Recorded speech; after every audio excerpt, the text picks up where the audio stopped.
Whether you're looking for manufactured or natural stone to accent or update your exterior or interior project of any size, Centurion Stone of Iowa offers a variety of styles, patterns, and colors for every need. Centurion Stone, our own manufactured stone product, has the look and feel of natural stone and is available in over 200 color and pattern combinations. We also provide natural stone for interior and exterior projects. Our Des Moines and Omaha locations are open daily. Browse our wide variety of product samples with our helpful staff. They'll answer any questions that you have. Check us out on the web at centurionstoneofiowa.com.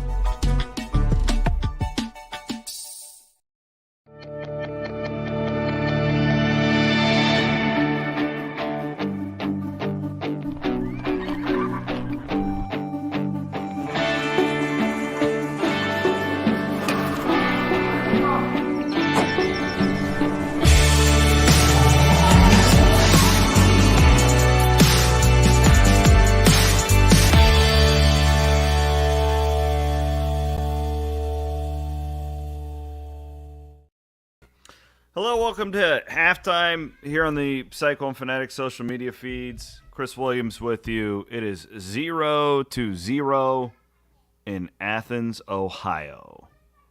A lot to talk about here is we want to thank our sponsors, Carl Auto Group, Fairway Meat and Grocery, and, of course, our friends from Centurion Stone of Iowa.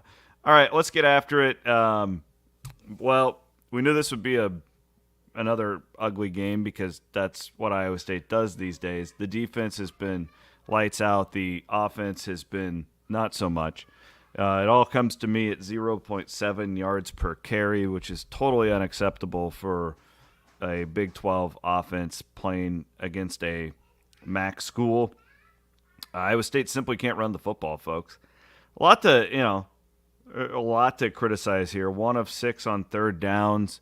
I'm not really looking at the total yards because Iowa State is crazily only won 21 plays in this football game.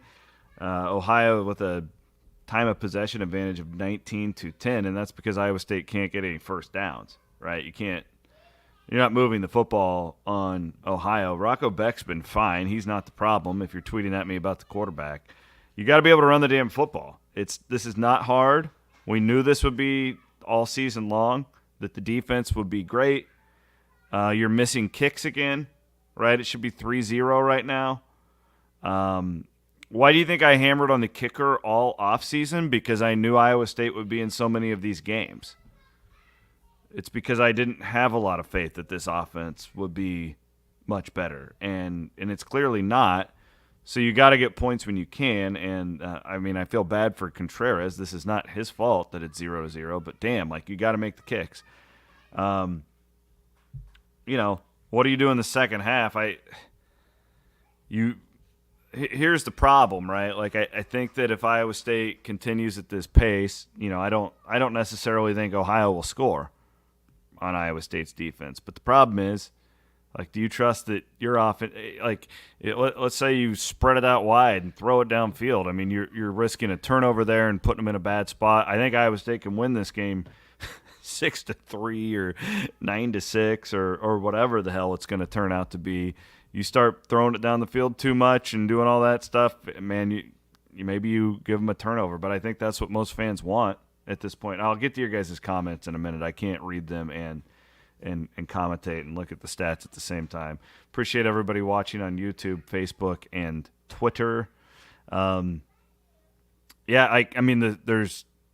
There's really just no excuse for that rushing statistic. They've had some success going down the field. Average yards per completion is 14.8. Now, that was a little bit skewed by an Aiden Bitter 45-yard. But it looks like there's tight end stuff across the middle that's going to be there for Iowa State. And I guess the biggest disappointment for me in this game isn't even the score. You knew if you follow this stuff closely, when all the pros are coming in on Ohio, when that line came out the way that it was, it terrified me, and I talked about it all week. It looked like Iowa State's just so flat and uninspired, and that's what's a concerning part to me, right? They just look uninspired. There's a lack of energy there. And I don't. Maybe it's the food poisoning thing. I don't know, but it's hard to watch that game and just be, too excited about what you're seeing. I guess it's certainly possible for this offense to break out and do something in the second half, but I don't think it's likely. I just don't, because again, you have to be able to run the football. In some capacity, you have to be able to run the football. And Iowa State can't. This is the third game in a row that they've really struggled. Now, I know statistically against Northern Iowa it was much better, but we all watched in the second half. You're trying to run the football, you can't run the football. 2 yards per pop. So clearly, winning ugly is the way you're going to have to get it done today. I don't think this is going to be what a lot of us hoped, which was going to be some offensive breakout performance. That is clearly not happening today. So at this point, what do you ask for? You win ugly, baby. Win ugly. Just get out of there. And again, Iowa State gets the ball to start the second half. With this defense, you should win this game. There's no excuse to not win this game. There's none.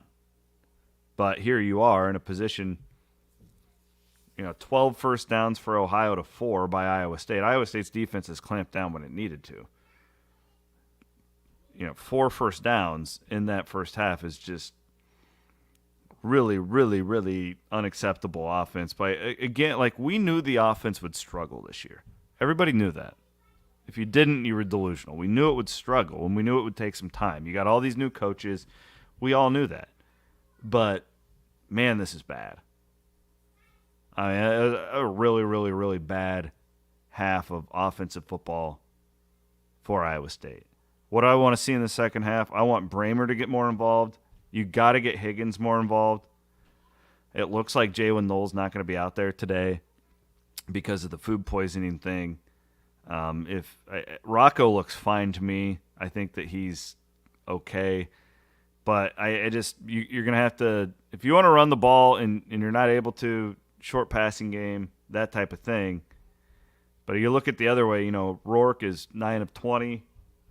Ohio averaging 3.6 yards per play. So the defense is doing its job. You feel like in this game, if you get up 2 scores, it's over for either team. So, man, it just feels to me like this first possession of the second half is just really, really important for Iowa State to kind of turn this thing around.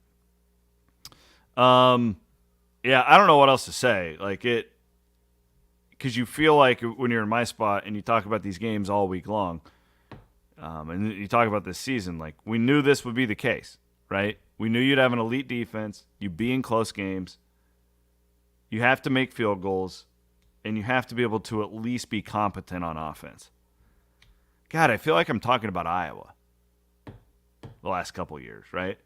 And it's very, very similar. Back to 6 for 9, so clearly he's pretty accurate. This offensive line, while it's not moving people out of the way, it has pass protected quite well. What do you guys want to see? Do you want to see him go out there and just throw the ball 30 times this half, or gut it out and get the hopefully close, ugly win? A lot more risk with the first one, but Becht has proven to be pretty accurate thus far during the 2023 season. I don't know. I don't know what the answer is. I just want him to come away with a win, and just I'm telling the fan base, we tried to prep you. Winning ugly is how they're going to have to do it this year. They're not going to go out there and be much better offensively. They should be better than this, but just in general. And I think right now, when you looked at that game plan, as ugly as it was, they're saying protect the football and let our defense win for us. And like it or not, that's what that game plan was. We'll see if they open it up. They have to in the second half. 0.7 yards per rush. Now, that really it was 1.1, and then it went below 1 when Becht and Norton had that little handoff miscue or whatever. But nonetheless, it's 1 yard per carry against a MAC team. And the running backs, too. It's not just the line. The running backs have consistently this year, bounced to the outside and thought that they could get more when it's simply not possible. I think this is as much of a running back issue as it is the line at this point, believe it or not, when it comes to the running game. they are not seeing holes well. Travis Hines from the Des Moines Register reported that Eli Sanders didn't make the trip. But and going into this halftime, like, who feels better about themselves right now, Iowa State or Ohio? And it's clearly Ohio. The MAC team, it's right there. And thank God they missed that field goal, right? Thank God Ohio missed that field goal in the first quarter, because I wouldn't feel very good if Iowa State was a deficit right now. I don't feel very good regardless, but feel really poor if that wasn't the case. All right, appreciate all of you watching. Thank our sponsors again, Carl Chevrolet, Fairway Meat and Grocery, and Centurion Stone of Iowa. You guys are the best. Thanks for watching. We will see you here after the game.